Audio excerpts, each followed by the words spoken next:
नमस्कार साथियों। उम्मीद करता हूँ आप अच्छे होंगे।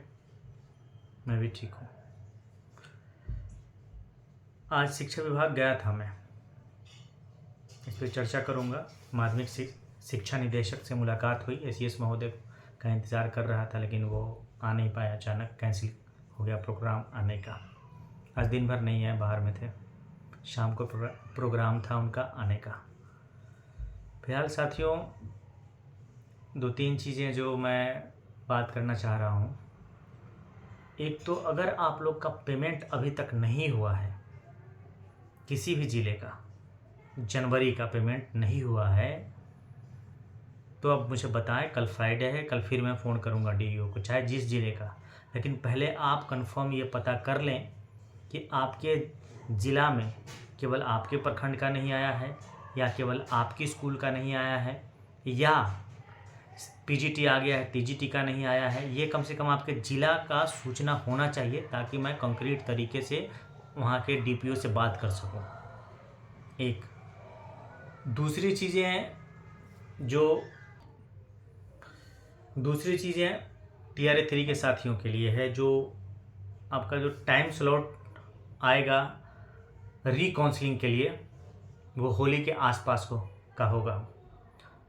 हो सकता है कि 7-8 से आपका रिकाउंसलिंग हो और 2 से 3 दिन का रिकाउंसलिंग हो। संभवतः डेट 3-4 दिन के अंदर जारी होगा। सोम या मंगल तक, 3 या 4 तारीख तक जारी हो सकता है रिकाउंसलिंग का डेट। अभी इस महीने में रिकाउंसलिंग का डेट जारी नहीं होगा। कुछ टेक्निकल चीज़ें हैं जिसके लिए ये रोका गया है। इसके अलावे एक अहम मुद्दे पे बात करूंगा साथियों। स्थानांतरण की प्रक्रिया तो हो रही है, होगी, अब ये रुकेगा नहीं, और ना ही कोई इसमें कुछ बदलाव भी करवा सकता है कोई। जैसे कि मैंने कहा भी था अपने 3-4 दिन पहले वाले वीडियो में, कई लोगों को कहा था जो अपने आप को तोप समझ रहे हैं, बड़ा नेता समझ रहे हैं, कि वो एक जो क्लॉज लगाया है ना, कि जहाँ जहाँ जिस पंचायत या फिर नगर पंचायत में अप्लाई किए हैं उसी में आपका स्थानांतरण होगा, इस क्लॉज को हटवा देने के लिए कोई आया ही नहीं सामने।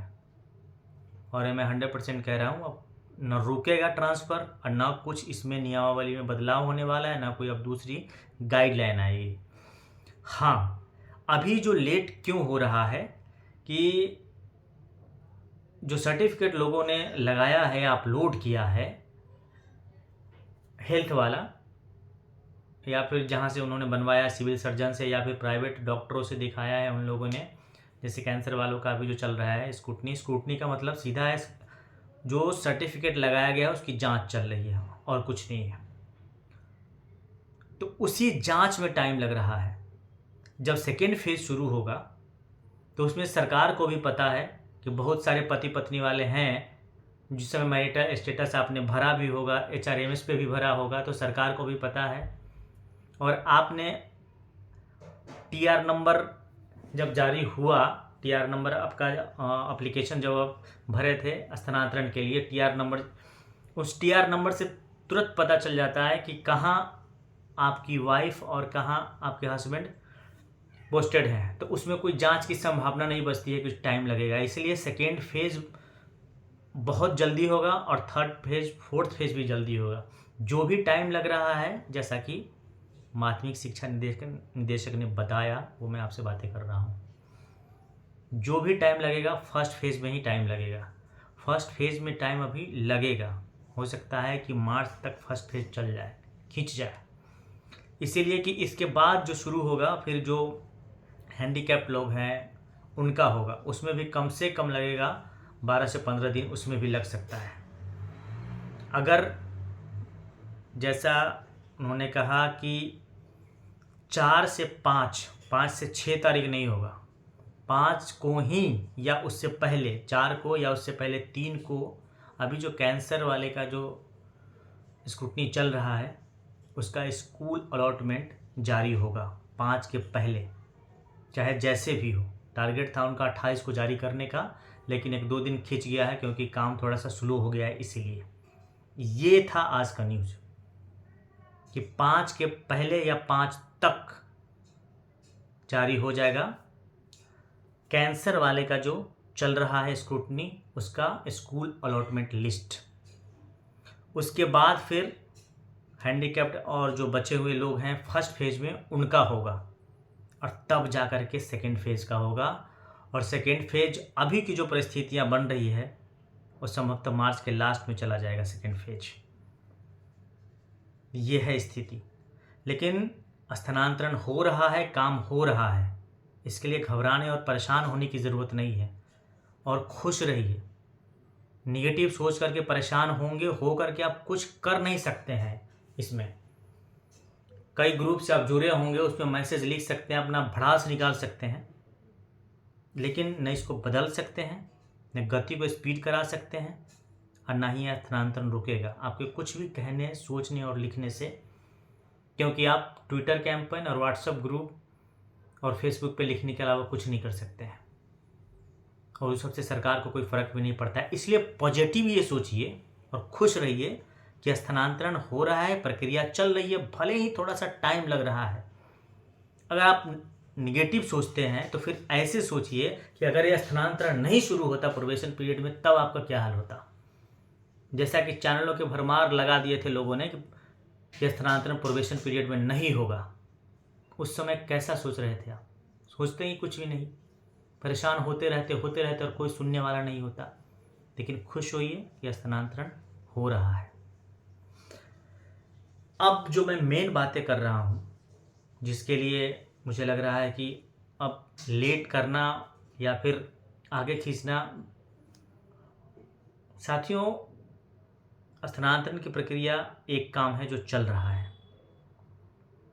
और कुछ साथियों ने अभी 15 दिन या 10 दिन पहले मैसेज लगाया था, कई जगह से फ्लैश किया था कि फरवरी के पेमेंट के साथ बढ़ा हुआ आपका HRA, DA और इंक्रीमेंट मिलेगा। लेकिन आज का न्यूज़ मैं आपको बता रहा हूँ फरवरी के पेमेंट के साथ नहीं मिलेगा, ये टाइम लग सकता है। और कहाँ से किसको कैसे न्यूज़ मिला मुझे नहीं पता, लिखने के लिए लोग लिख देते हैं। लेकिन फरवरी का पेमेंट जो आपका लगभग होली के पहले हो जाएगा, उसके साथ आपका बढ़ा हुआ DA, जो आपको 3% DA मिलना है, अभी 50 मिल रहा है, वो नहीं मिलेगा अभी। बढ़ा हुआ जो HRA है, जो 4 से 6 हुआ, 6 वाले का 7.5 और 8 वाले का 10, 16 वाले का 20 हो गया है, वो भी लागू नहीं होगा। और इंक्रीमेंट अभी लागू नहीं होगा फरवरी वाले पेमेंट के साथ। जिसने भी न्यूज़ लगाया था अपना जाने, हालांकि मैंने इसको जानबूझ करके इस पर नहीं बोला था कुछ भी, लेकिन आज कह रहा हूँ कि उसमें कोई ऑथेंटिसिटी नहीं है। मेन चीज़ें हैं जो साथियों की, जैसे अभी चुनाव का वर्ष है, इसमें बहुत सारा काम हो सकता है अगर ढंग से हम काम करें तो, लड़े तो। आप लोग प्रोबेशन को लेकर के एक बैरिकेड्स के अंदर हैं, आपको लगता है कि प्रोबेशन पीरियड है, बहुत सारा काम आगे इधर उधर करने की ज़रूरत नहीं है। कुछ लोगों ने, जब मैं केस करने की बात कर रहा था तो बहुत सारे लोगों ने रोका था कि नहीं इधर उधर मत करिए, प्रोबेशन पीरियड है, ये है वो है।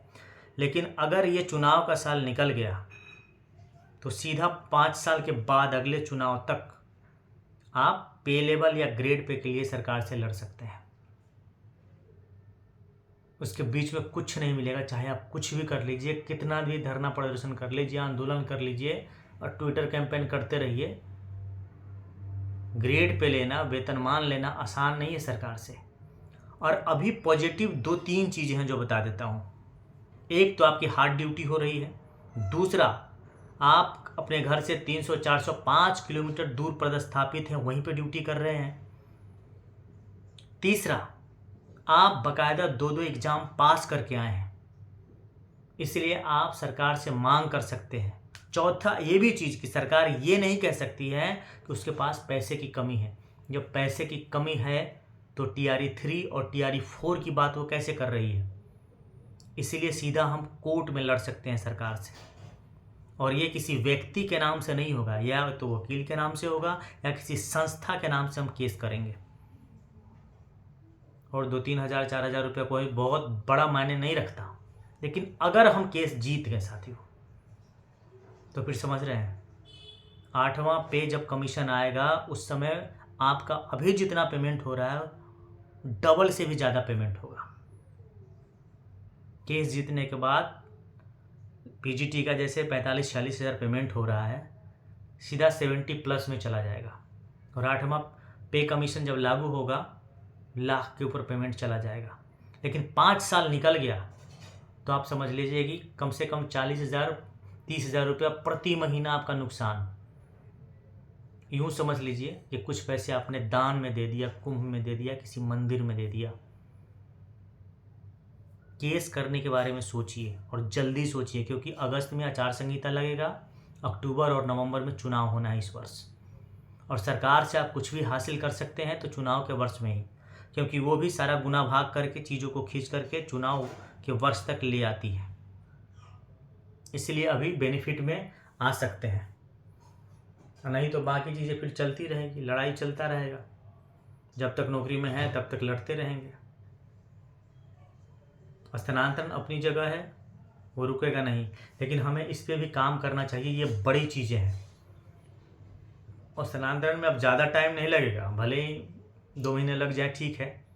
आपने 17-18 महीने काट लिए या फिर 15 महीने काट लिए तो 2 महीना और सही, 3 महीना और सही। लेकिन ये काम अभी ही आपके पास सिर्फ और सिर्फ बमुश्किल 6 महीना टाइम है। उसमें केस वेस करने, ड्राफ्टिंग करने, चीज़ों को जुटाने में 1-1.5 महीना निकल जाएंगे। तो सोचिए ज़रा, अगर आप पॉजिटिव वे में आते हैं, विचार बनता है, तो मुझे मेरे मोबाइल 9470255684 पे मैसेज करिए। और काम कर रहा हूँ तो पॉजिटिव सोचिए, और ताकि एनर्जी मुझे मिले काम करने का। मेरा शिकायत करके क्या करेंगे?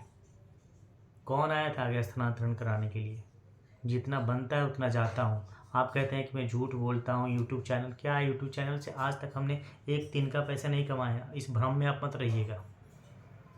और इसके लिए यूट्यूब चैनल में नहीं खोला है, खोला है कि आप लोग तो मेरी बात पहुँच जाए। जितनी बातें मैं कर लेता हूँ उतना टाइप करूँगा ना तो 5-7 घंटे लग जाएंगे, आप लोग पढ़ भी नहीं पाएंगे। कम से कम यूट्यूब ऑन कर देते हैं, अपना काम करते रहते हैं और मेरी बात आप सुन लेते हैं। और जो काम कर रहा था ना उसका हौसला अफजाई करना चाहिए। निगेटिव लिखने से कुछ नहीं होना है ना। आप मुझे बुलाने गए थे, मैं तो खुद ही अपनी मर्जी से आया था, क्योंकि मैं काम करा सकता था और उसका रिजल्ट निकल के आ रहा है कि काम हो रहा है। आप सचिवालय में पता कर सकते हैं, हस्तांतरण हो रहा है। इसलिए दूसरे काम की तरफ फोकस करिए और केस के बारे में सोचिए, ताकि आप ग्रेड पे या वेतनमान के लिए जो केस होना है उसके लिए सरकार से लड़ाई लड़ सकते हैं। फिलहाल हाँ, लास्ट में फिर कहूँगा कि बातों को ज़्यादा से ज़्यादा लोगों तक पहुँचाइए। वीडियो को लाइक, सब्सक्राइब और शेयर करिए। सभी बीपीएससी शिक्षकों तक इस बात को पहुँचाइए। धन्यवाद। मैं अशोक क्रांति।